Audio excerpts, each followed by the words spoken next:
पहले कहा गया था कि गवर्नमेंट स्कूल्स में कहाँ से कर रहे हैं, बेचारों को एजुकेशन नहीं हुआ है। जहां तक ये शहरों में है, ये हाइब्रिड मॉडल शुरू करेंगे धीरे धीरे, कुछ हद तक सोशल डिस्टेंसिंग में हाइब्रिड मॉडल जहां थोड़ा ऑनलाइन चल रहा है, थोड़ा ऑफलाइन चल रहा है, थोड़ा आसान हो जाता है। लास्टली आसपास का एनवायरनमेंट भी देखना होगा। जहां कोविड बहुत फैल रहा है, जिनका जो हम टेस्ट पॉजिटिविटी रेट जो देख देख के लोग गवर्नमेंट्स खोल रहे हैं, जहां ज्यादा है वो नहीं कर सकते ये सब, तो हमें देखना होगा कि बढ़ रहा है तो फटाफट कुछ एक्शन लो।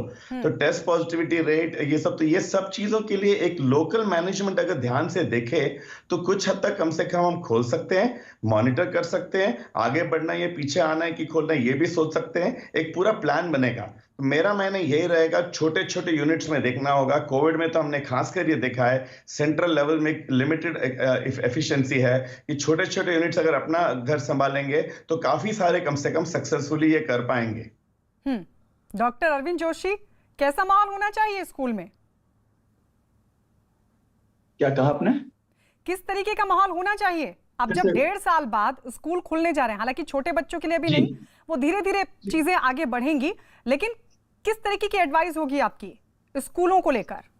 देखिए, स्कूल खुलने चाहिए और मैंने आपसे पहले ही कहा था कि जहां पर ई लर्निंग के आधार पर टीचिंग नहीं हो रही है, जहां डिजिटल प्लेटफॉर्म पे सुविधा उपलब्ध नहीं है, वहां पर एक दूसरी तरह की व्यवस्था करनी है। और जहां शहरी क्षेत्रों की बात है, वहां दूसरी तरह की करनी है। और यह विचार बार बार सामने आ रहा है कि हम लोग को ऑनलाइन टीचिंग और ऑफलाइन टीचिंग दोनों के को मिला के चलना चाहिए, जिसको हम लोग बोलते हैं कि ब्लेंडेड लर्निंग।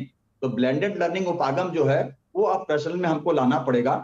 जहां तक स्कूलों की बात है, क्या स्कूल तो फीस ले ही रहे हैं, स्कूल फीस ले रहे हैं, पूरी फीस स्कूल ले रहे हैं, और अपने टीचर्स को फीस जो पेमेंट है वो बहुत कम कर रहे हैं। कोई 80% कर रहा है, कोई 60% कर रहा है।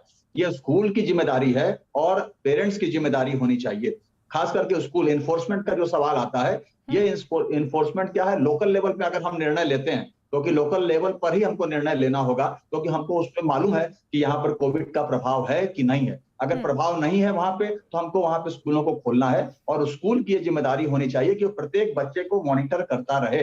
अटेंडेंस की कोई बाध्यता नहीं होनी चाहिए। इस प्रकार की व्यवस्था होनी चाहिए कि अल्टरनेट डेज में सेक्शन वाइज या और कोई जो विकल्प हो सकता हो जो संभावित, उसके आधार पर बच्चों को स्कूल में बुलाना चाहिए। जहां पर अगर ई लर्निंग की सुविधा है तो वहां पर और भी अटेंडेंस में वो कमी कर सकते हैं, लेकिन जहां सुविधा नहीं है वहां पर अगर बच्चे आते हैं तो ये अध्यापकों की जिम्मेदारी होनी चाहिए कि उनको देखते रहें। किसी भी प्रकार का कोई सिम्टम मिलता है तो उस पर विशेष निगरानी रखें और उसके उपचार की व्यवस्था करें। ठीक है, इस तरह से कर सकते हैं, इसमें कोई बहुत बड़ी बात नहीं है। और बच्चों के संदर्भ में जहां तक है, आपने देखा ही है कि बच्चे जब तक आपस में इंटरेक्ट नहीं करेंगे, कोलैबोरेटरी उनकी लर्निंग नहीं होगी, फेस टू फेस इंटरेक्शन नहीं होगा, उनको इंस्पायर अगर हम नहीं कर सकते हैं तो बहुत बड़ी समस्या हमारे सामने आ सकती है। और ये बच्चे जो हैं घर में भी एक समस्या पैदा कर रहे हैं। ऐसा नहीं है कि सारे माँ बाप जो हैं बच्चों को घर में रख करके बहुत संतुष्ट हैं, क्योंकि उनकी माताओं का जो कार्य सहभागिता है वो भी उससे प्रभावित हो रही है। ये बच्चों की संख्या पर भी निर्भर करता है, बच्चों की उम्र पर भी निर्भर करता है। लेकिन हमको इस प्रकार के विकल्प को तलाशना होगा और सबसे अच्छा विकल्प मुझको यही लगता है कि ब्लेंडेड लर्निंग होनी चाहिए। स्कूल को यह दायित्व दिया जाना चाहिए, जिम्मेदारी दी जानी चाहिए कि वो स्कूल जो है प्रत्येक बच्चे को देखता रहे और अगर किसी भी प्रकार का सिम्टम मिलता है तो उसको वहां पे नोट करे। स्कूल में इस प्रकार का प्रॉपर रिकॉर्ड उन बच्चों का होना चाहिए। पेरेंट्स के लिए क्या एडवाइस है सर? मैं उसके लिए आपके पास आऊंगी। डॉक्टर विनय सिंघल, अब भूमिका पेरेंट्स की आती है। डर के इस माहौल में जहां 5 साल से नीचे के बच्चों को मास्क नहीं पहनना है, लेकिन उससे ऊपर के बच्चों को मास्क भी पहनना है, कोविड प्रोटोकॉल का पालन भी करना है, तो पेरेंट्स की क्या भूमिका हो इसके पीछे, इसको लेकर? देखिए, पेरेंट्स को एक रोल मॉडल बनने की जरूरत है। एक बच्चों को के सामने जब हम एक बात करें या उनके सामने हम बिहेव करें, बच्चे वही सीखते हैं जो हम उनके सामने करते हैं। अगर बच्चों के सामने अगर हम मास्क पहनेंगे, उनको लगेगा कि उनके पेरेंट्स जो हैं घर से बाहर जब निकलते हैं मास्क पहन के निकलते हैं, जब घर पे वापस आते हैं तो सबसे पहले अपने हैंड वॉश करते हैं और कपड़े आपके जो बाहर के कपड़े हैं बाहर रखते हैं। तो एक जब ये देखते हैं वो अपने पेरेंट्स को उस तरह से करते हुए, तो वो एक वहीं से सीखना शुरू करता है। दूसरा, पेरेंट्स के लिए और जरूरी है कि वो एक उनको आगे जो स्कूल में जब वो जा रहा है, बच्चा स्कूल के लिए जा रहा है, तो उसको भी एक उसको करना पड़ेगा, सिखाना पड़ेगा कि वो स्कूल में जाके किस तरह से कोविड अप्रोप्रिएट बिहेवियर कैसे करना है। क्योंकि जब तक वो बच्चों को बात बताई नहीं जाएगी बार बार कि वो जब स्कूल में जाएंगे तो अपना डिस्टेंस बना के रखेंगे और दूसरों से दूर रहें, कहीं भी आप हैंड शेक नहीं करें, डेफिनेटली वो फिजिकल एक बहुत ज्यादा एक रिलेशंस होते हैं बच्चों में, आपस में एक दूसरे से टच करते हैं, वो लोग गेम्स खेलेंगे या जिस तरह से भी रहेंगे वो आपस में एक दूसरे को टच हमेशा करते हैं।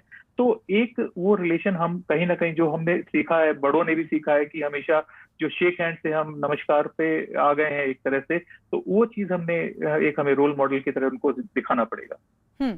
डॉक्टर राहुल भार्गव, क्योंकि कोरोना प्रोटोकॉल का तो पालन करना ही है जब तक कि यह सुनिश्चित नहीं हो जाता कि अब हम सुरक्षित हैं, ऐसे में पेरेंट्स की क्या भूमिका हो?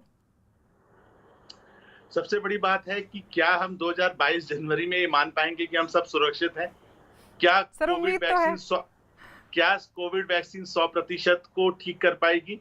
तो इसका उत्तर ये है कि जब तक आपके पास हम और बेहतर टेक्नोलॉजी नहीं लाते, मास्क आपका साथी रहेगा।